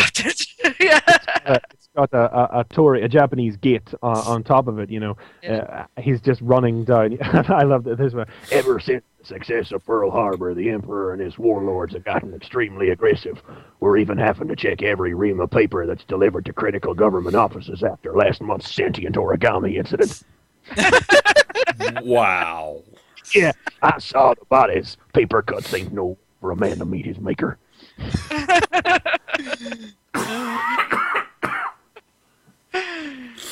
This thing comes crashing through the roof, and on the roof of this thing is a large red Japanese gate. Look at what they done now. A red Tory powered by Zen-powered death Buddhists. Wow. Someone get me a telepath down here. And then through the gate comes streaming kamikaze death robot samurai. Yes. Okay, like everything you're saying makes me think I need to be buying this book. It's pretty fun. The thing is, this is just one story. There's another story that goes with. Yes, I haven't got to that. Yeah. Designed Ichiro Hondo, the kamikaze killing machine has a 12-horsepower engine and a 1-gallon onboard fuel storage capacity. Idle time is 1 hour. Active use fluctuates within 10 to 15 minutes depending on related variables, those being terrain, durability of enemy, pressurization of combat atmosphere, related gravimetric forces, and damage sustained during activity, all related as Oppenheimer grabs a manned machine gun and blows them to pieces. Oh, Oppenheimer looks just so calm with that machine gun, like, oh yeah, I have a machine gun. The general's roaring, spit flying from his mouth. And Oppenheimer's like, yeah, I got a machine gun. Yay. He just has that blank look on his face, like, it's a machine gun. Have fun. Come on. So blank all the way through this. When they go to back the remains, and one of them is like, and just stutters to reach for him. And he's like, that machine is going to touch me now. And it actually touches him. And then he loses his shit. Absolutely. Oh my. Stomps it into oblivion. Hey, easy, Doctor. I'm pretty sure that's dead. You can't kill something that wasn't alive. No, that is just the one main story running through this. Concurrent with all of these, in a series of double-page spreads, red across the top, blue across the top, red across the bottom, we learn the story of Robert Oppenheimer's life. And the life of his evil twin brother, Joseph. Born 6 minutes later. He's born 6 minutes. No. Yeah, Okay. he was born 6 minutes later, but he's also born on a different day. You're making that up. Did you just talk about Venture Brothers and I just blanked out for a second? We do follow their lives. How Robert was a successful guy, and how Joseph would always fought to never let his brother get away out into the world, and was eventually locked up for serial murder.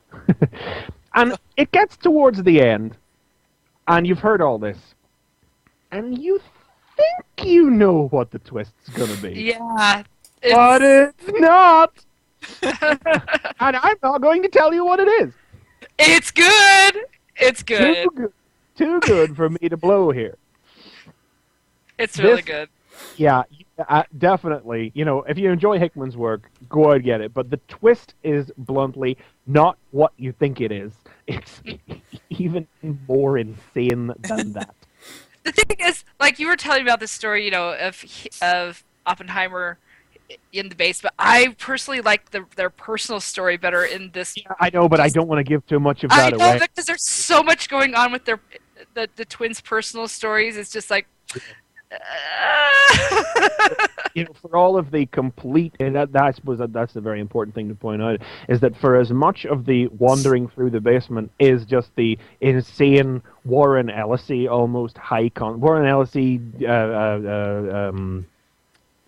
Terry Pratchett-y almost in some cases, sort of high concept ideas that are funny one-line things.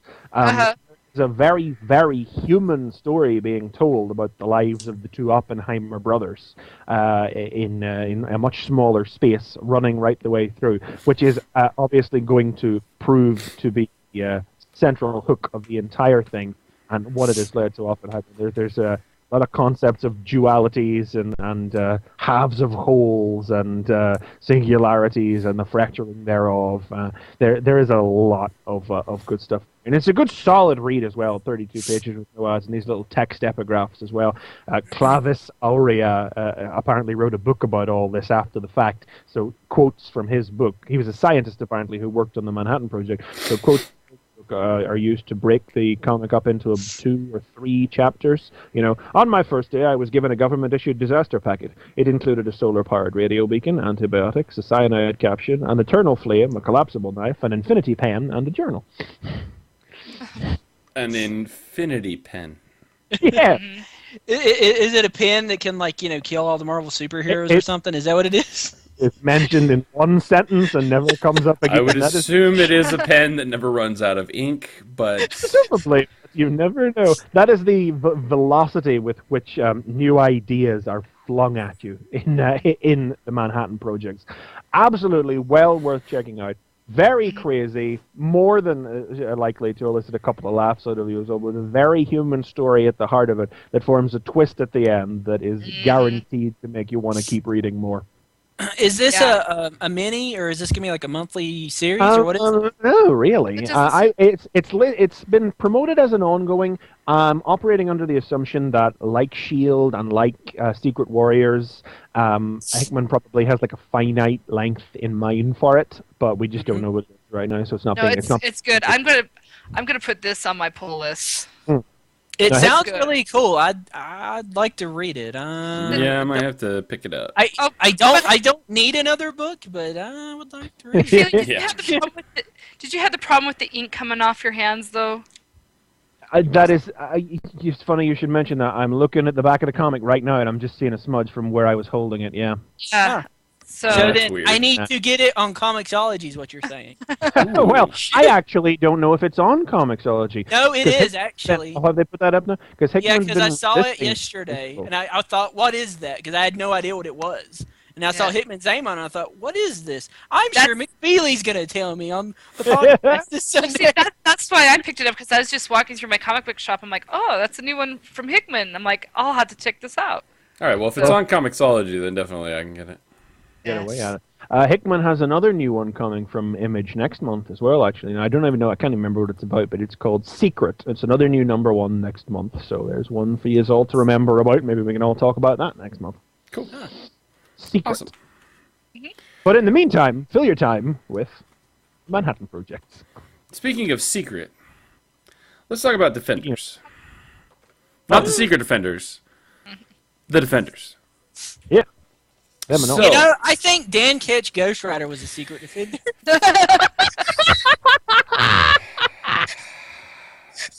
I hate you so much right now. Show's over. So much. I just like... The Defenders. This issue, I don't know how much I want to go through point by point, because there's so much stuff in here, but it's really damned interesting, and it's a very Doctor Strange focused. It seems like this. Oh god, look at those smudges. I know. That's just looking at the back of mine. I'm like, holy crap. Wear rubber gloves or something to read that with. This seems to be like the first part of. It's called a story called Misfits, and it seems like each part of this is going to be by about a different character. Yeah. So this is and this one is very Doctor Strange focused. It starts out with. I guess the girl he was... The title. Do what? The French Drop is the title. The French Drop. French Drop. So, this is the girl he was stooping a couple issues now, ago. that was in, was that in Defenders 1, or was that in Point 1? I can't remember, but I remember reading it. I don't remember which one it was in, though. All I know is that he was stooping some girl, and he felt kind of bad about it later. Yeah, Doctor Strange almost gets as much tang as Matt Murdock. So... which is interesting, but she is wanting a book from him basically, And she's going through all of this like head game basically with it because the Shtup was a one-night thing. When she actually Yeah. came to get some help with some magical research she was doing. No, that was like at the first thing issue. led to another. yeah, exactly. It may I have don't been the think first issue. Yeah, Was it in the first issue or was it in Yeah, the because point that's one that I've read, and it sounds very familiar. yeah. one? So our team is still trying to, but meanwhile, the team is still trying to figure out what this damned machine is, and so they've just got. I guess it's in his house. They have the machine in his house, and they have the Prester Guardian thing with the Omega symbols just sort of parked next to it, chilling. And there's a great part in here where Doctor Strange is like, "Yeah, it's just going to take some more research," and it's his assistant's name, which is Wang. Wong. Wong is just like, "Okay, that means get the fuck out." And they're just like, "What? Really?" Like, "Yep, okay, bye-bye now. Don't call us, we'll call you." I do really like how they're talking about how things have changed and with the parallel world thing. And Iron Fist is like, "Hey, my comic book changed. My comic book didn't go back." It's kind of light and funny, but now it's you know what, your questions are pretty important too. Great stuff. The thing about Wong is what you have to do is you have to imagine that in George Takei's voice, because George Takei played Wong in the Spider-Man cartoon. Oh, well, that's... Oh. Yes, everything must reference back to the cartoons. Well, I'm just saying it ups his awesome quotion a little bit if you I guess- imagine it in George Takei's voice. Yeah, I guess that would work for that. I don't know what I imagine that, but I always imagine the Bendis characterization of him from New Avengers is just what's always going to be, I think, stuck in my head now. So that's why I do the little. All right, get the fuck out, go. So an important plot point of this particular issue is she actually goes to try to get the book. And I guess he lets her borrow it. Yeah, I'm surprised, but yeah. But as she's walking down the street, it attracts the attention of some young magician who apparently is more than just a street magician. He's actually into some more in-depth magic and notices the book. A lot of this happens inside the heads of the characters. So there is a lot of thought bubbles and things that are going on, probably more so than I actually like in a comic, but I think it works for this particular issue. It really is, yeah. We also still have the a big part of this is the difference between what people think and what people say. oh yeah, huge. So this factors in. This guy, he's a very sort of Neil Gaiman sort of look about him almost. So I imagine him as British, but I'm sure he's not. He thinks to himself, "Distractor, think like a creep, think like another of these rich idiot college kids. Be vague, be dumb, be off-putting." Hey, sup? I'm Tyson. Kill me. Oh God. Now Strange is trying to tap into this machine, so he does his little hum num shabai thing, and he's thinking, but he's actually thinking more so about like this girl and his past and these other things, which is great. Because, of course, the bottom of the page lines are still in this, and they're more prominent in this issue than maybe in the previous. And I love it because he's thinking about being alone and all of these things. And the bottom of the page line is, "Operator, number please, it's been so many years," which is, of course, a line from a Jim Croce song, which is just damned funny and awesome. But he's interrupted by someone calling his name. Which, all right, you're going to probably have to fill me in on who this person is. No, I don't know if she Do is you a know? character or not. I have no idea who she is. Wow. I feel was like you might have hoping- just been created here. It doesn't really matter because the story is filled in so very nicely. Yeah, it is kind of filled in. So basically, this woman appears, who's a woman from his past. And they explain later who she is, but all you can know is it's someone that he apparently was gone and he cared about because they immediately kiss. So our magic guy... Tyson. He had hit a coin in the book and astral projects, and so he's hanging out with it. So he's kind of floating around this girl, And of course, she calls one of her friends and picks up the name Strange. So he immediately figures Man, that's out. like so creepy. She's like, in the bathtub. He's just hovering there. Yeah, he's just hanging out. That's a creepy scene. I'm just Yeah. saying. Yeah, bro. Yeah, he is definitely creepy. But he figures out, it helps him figure out that it's obviously Stephen Strange's library that this book came from. And so it's helped him get, link that back.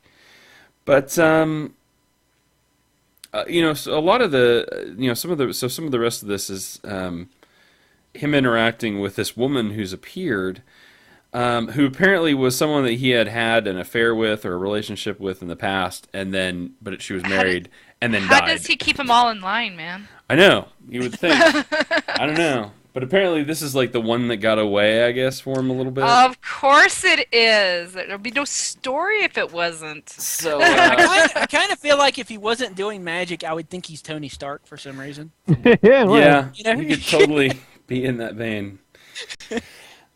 Which makes for an awkward moment when our girl comes in to return the book, and the other woman is there because obviously she's been sort of pining over Doctor Strange. And I love her Who comments in her wouldn't? head. Come on. my favorite part of this, probably that particular page, is of course the bottom of the page line, which is "I'll never fall in love," and her she's saying, "Okay, cool, bye," and it's because if you've never done that, you're just not a human. It's like it's another case of what she's thinking and what she's saying. It's like, "Hey there, Stephen," and then her church is, "Oh my God, Doctor Stephen, oh my living God." If you had that moment where you're trying to act cool on the outside, but inside your brains are exploding and you just want to die right there. Yeah, it's like that. So our creepy guy, Tyson, astral projects inside Stephen Strange's house. You have got major balls, or you are a complete idiot. If you're going to astral project, this is some young buck who's just a old dude, ain't nothing, he ain't shit, and he's like. And the trick is that he has slipped the French drop is a conjuring term for whenever you use a gesture to flourish to distract from what you're actually doing. So he slips a coin inside the pages of this book, and he uses it. He focuses his astral form on it and projects through it first into her house, and then when she returns the book to Strange, into his house. So that's how he's doing this. Which is and just this young jerk ass. Yeah, and again, it's you have either got to have big balls, which this kid doesn't. He's just way out of his league, and he doesn't even know how far out of his league he is. No, it's not that he doesn't know who Doctor Strange is, because he knows him. Everybody in the village knows Doctor Strange, and it's you're thinking maybe Strange is just a little busy because he's getting all this tang at the minute. But then it's the ghost is floating over the bed. Look at you, you even sleep sanctimoniously like some know it. And then Doctor Strange's third eye opens on his forehead, and he's in my home. Boom! It's just casting a divine wrath on him. I'm projecting. Why am I in pain? My God, why do we not have a Doctor Strange solo comic? Answer that question. I know. Oh, hell yeah. I mean, if anybody... Doctor Strange's profile has been, steadily increasing over the last couple of years, and it's Defenders is another book. It's like Swamp Thing, where I'm I really like the first issue of Defenders. The second and third parts of that story, I was yeah, okay, whatever, Defenders. So I pick up Defenders number 4, and I put it somewhere in the middle of the stack after some of the ones I really have to read first, and after some of the really good ones I want to leave to the end to go out in a high note. I'm whatever, Defenders, and I'm oh, fuck yeah, Defenders, when I read this. Yeah, exactly. Yeah, Doctor Strange. So I want to kind of move towards the end of this, though. The kid ends up sort of blackmailing Doctor Strange. My God, and you're what are you doing, Yeah. you little jerk off? This is I know about the girl machine. I'll go to the cops. And it's what do you think? Doctor Strange fears no police. No, he's got an Avenger card even. So what? But so the woman that so it turns out the machine possibly grants wishes or brings your desires to reality. So she just ends up leaving and goes off on her own. And So, sad because she can't. She has to go away somewhere else because she lived. The woman in question didn't die or anything. She went on. She married someone else. She had kids. She lived her life and she died. And then this is some young version of her brought back from nowhere who has to just go away. Yeah. Yeah. So the kid goes to project, and Strange has put the coin inside I'm assuming magically sealed container. Like a glass jar. Yeah, and you see what really creeps me out is he's sitting there with the glass jar, and there's rows and rows of glass jars behind him. And he just sits it on the shelf and he's like, "Let me out of here! No, you bastard! You can't leave me here! Come back, you bastard!" And Strange walks off without even a look back. It's like, how many people has Doctor Strange done this to before? That's awesome. I mean, the thing I sort of think about this, there's a tendency. I think it's sort of something that's been bubbling around since the 80s. And you get things like Sandman. Recently, you get stuff like Phonogram from Kieran Gillen over at Image. Warren Ellis's Hellstrom in the 90s, another good example of it. Of magic to take on this countercultural air. An almost sort of British underground counterculture, rebellious sort of thing. It's a pretty common aspect for comic book magical stories to take. You look at Names of Magic, which was Harry Potter before it was Harry Potter, young teenage rebellion magic. And that's been the popular face of magic in comics. And then it's like Doctor Strange is languishing here in the background, unable to carry a series of his own. And then this punk upstart rebellion, young school magic comes in, and you as a reader are just like, who do you think you are trying to get one over on Stephen motherfucking Strange? Puts him in a jar, puts him on the shelf. It really feels to me like it's the old school slapping down the new school. Mm-hmm. Yeah, I can totally see that. This guy looks like Neil Gaiman. Leather jacket, big mess of black hair, pale, gaunt, skinny. I don't know if it's deliberate. I don't know if I'm reading too much into it. But like Neil Gaiman, and kind of with things like Sandman, was sort of responsible for bringing that. And Names of Magic was him as well. The countercultural, rebellious Brit pop underground handle on the magic scene in comics, which is, and it feels like this is Doctor Strange going. Just putting it whatever. On the shelf. I was doing this when you weren't, when you were a twinkling father's eye by the hoary hosts of Hoggoth. Yeah, that's sort of what I took away. Yeah, I could totally see that. Like maybe I'm reading too much into it, but I don't know. It was awesome. Anyway. Yeah. So Stephen is basically so the girl returns the book and basically says that she's done. No more of that. No more of this. So, can you blame her? And there's this whole comment about, if he could see how he makes other people feel, I think is the comment that she made. And that's something that they've been sort of fiddling with for a little while now, because, earlier issues of this, Red She-Hulk's been commenting on him being creepy. And I've never really thought of Doctor Strange as being creepy, but I don't know. They're... Comment at the bottom of the page on this one. It says, "I'm just the girl you stay with to see what you can get away with." Oh, I love that line. Yeah, is that a song? I don't know if that's a song lyric or not, but that is. I don't know, brilliant. but it just goes really well with how she's acting and everything at the end of that page. The rhymes was also. I thought maybe it was a lyric. Yeah, but it may be. I just am not familiar with that particular one. But anyway, the symbol of the machine is carved at the bottom of the ocean. Yeah, looks like the next issue will be Namor doing some crazy shit at the bottom of the ocean. Dude, he needs to stay away from the tapeworm queen. I'm just I saying. know, really. But I love this. Sex. I had to say it one more time. It's just like every issue I pick up of this is just like it totally is. It's that book that it's like, okay, Defenders, and then sweet Defender. This is good. But what's great about it is that it's also able to be funny while it's also doing these really morbid stories too. Like there's this great scene where the guy thinks like he's got one over on Strange. He's called the police, told them Doctor Strange was going to be leaving his house before midnight with a known drug mule and human trafficker. Police are waiting for them. Two figures come out. You think it's Strange and the woman. Umbrella comes down. It's, hi there, I'm Danny Rand, Iron Fist. I'm an Avenger. This is Betty Ross. Her dad was a famous 19-star general. What can we help you with? Yeah. Oh, and then of course the line at the bottom of that page is, "Do not attempt to remote view at home." Don't mess with magic, kids, or you see where it's going to get Yeah, you. this is my head. I've learned my lesson. Yeah. Good stuff. Read Defenders, you should.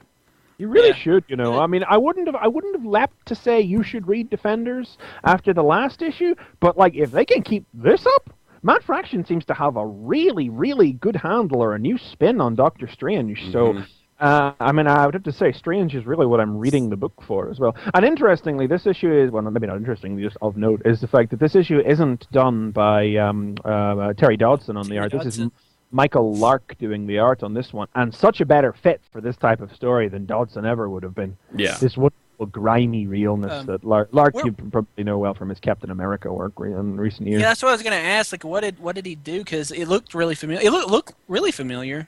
Yeah, I mean, it's he did a bunch of Captain America stuff in the course of Brubaker's run, and he's basically. It looks like a Brubaker book. That's what it is.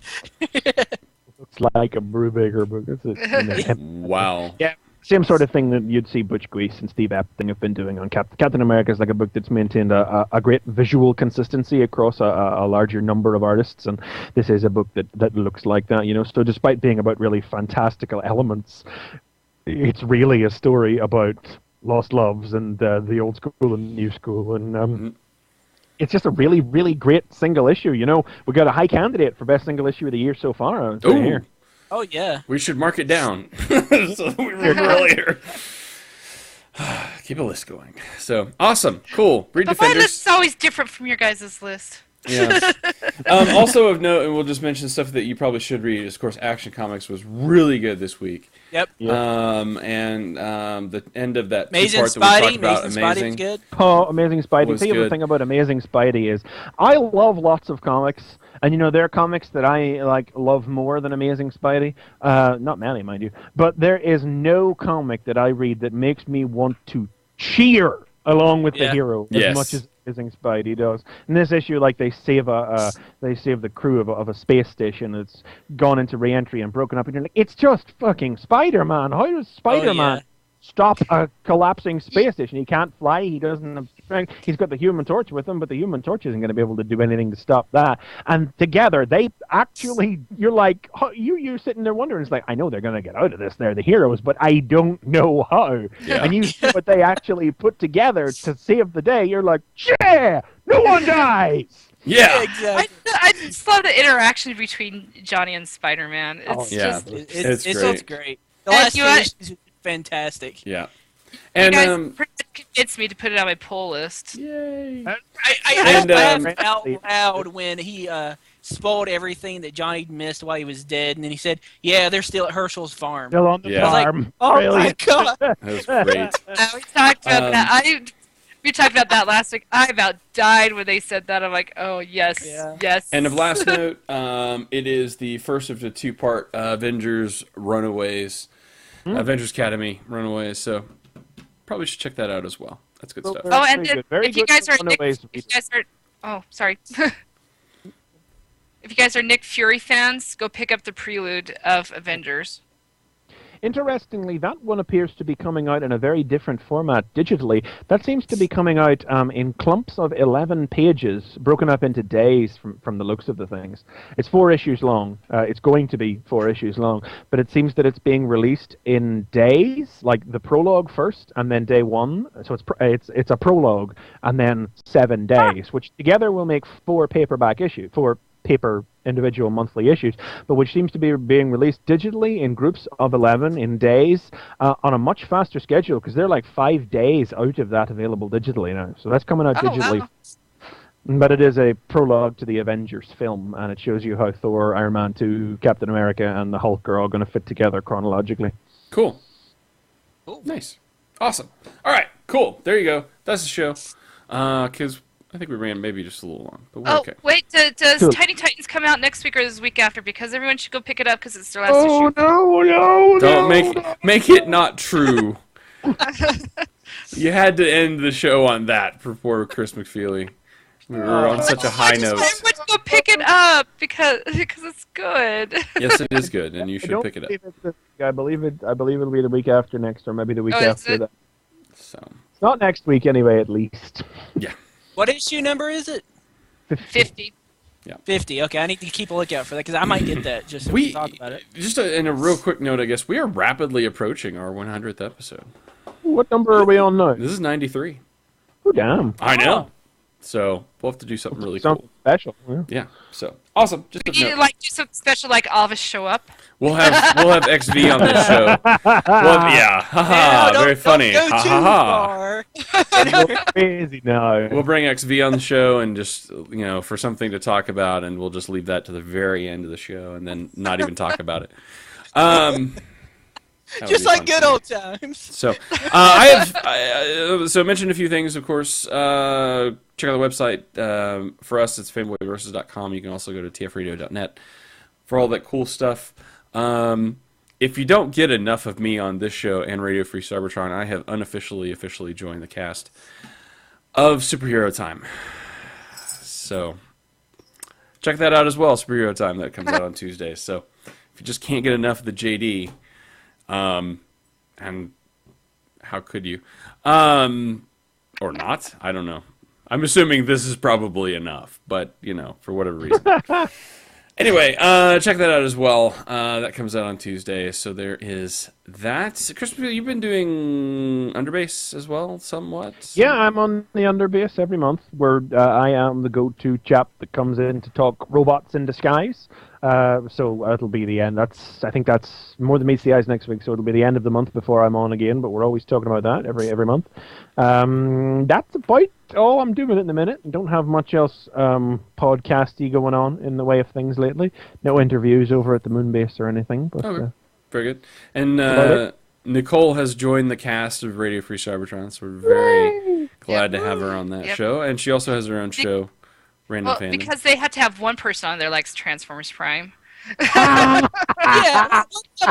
by the way, I picked up the Blu-ray set, and Brian's like, "So does the HD make the show more interesting?" I wanted to smack the taste out of his mouth. I don't have any hate really for Prime. I mean, it's not, Oh, Yeah. fine, and dude, the toys are good. Quit complaining about the toys. I know toys are You good. know? I don't understand. I don't get it. But, I don't get it either. I don't get it, honestly. I mean, I think, the resolution to the Orion Pax 3-parter was a little disappointing. Well, Yeah. Yeah. But the second episode was awesome. Oh, Yeah. and this week's episode? Holy shit! I damn, didn't get this to watch is- it yet, but I've heard it's good. So Marty Eisenberg. Yeah, so Yeah. there's no surprise there. But I Yeah. mean, it's really exploring Bumblebee. And Didn't you the just idea want? of Didn't you just want to give Bumblebee a hug? You're just like, Yeah, oh, I did go through it, and I was wondering, does the fact he can't transform mean he can't transform his arms and have weapons? Either? And it did. I was like really exploring the idea of. Yeah. didn't Trans- get to watch it yet. Sorry, it's 24 Oh! hours. it's really good. It's time watching Kamen Rider. See, I'm also a Bumblebee fangirl. I love him. So I just wanted to give him a hug. He had that little depressed look on his face. I'm like, oh. But as I was attempting to plug other shows, Nicole also does Random Fandom, Yeah. correct? Do Random Fandom, yeah, So. which is just loaded with bunches of whatever. Hence the name. Awesome. And what's the link for that? Is there? It is on the nerdsphere.madmooseforum.com. Wow. So cool. You just get a .com for that, but that's cool. Maddie, Time Lord, Matt Clark, big guy. He's the one that's in charge of that. Matt. You talked to. Get them a direct link, please. Just help him out. You can do it. Anyway, He's our boss, so I can't complain. your boss. We didn't have a show. God. Anyway, Like, all right. Claim JD's the boss of us. Yeah, I'm not. I'm totally not. I'm herding cats is what I do on this show. Cat herder. Shut up, Chris Triplett. Wow. No one likes your opinions. Not So- X-Speak. Yeah. Anyway. All right. So there's a show. Thanks for so much for joining us. We really appreciate our live audience being here. So tune in 4 p.m. Eastern time, and then just figure it out for your time zone from there. So thanks for tuning in, and please tune in next time when it'll be Fanboy Versus.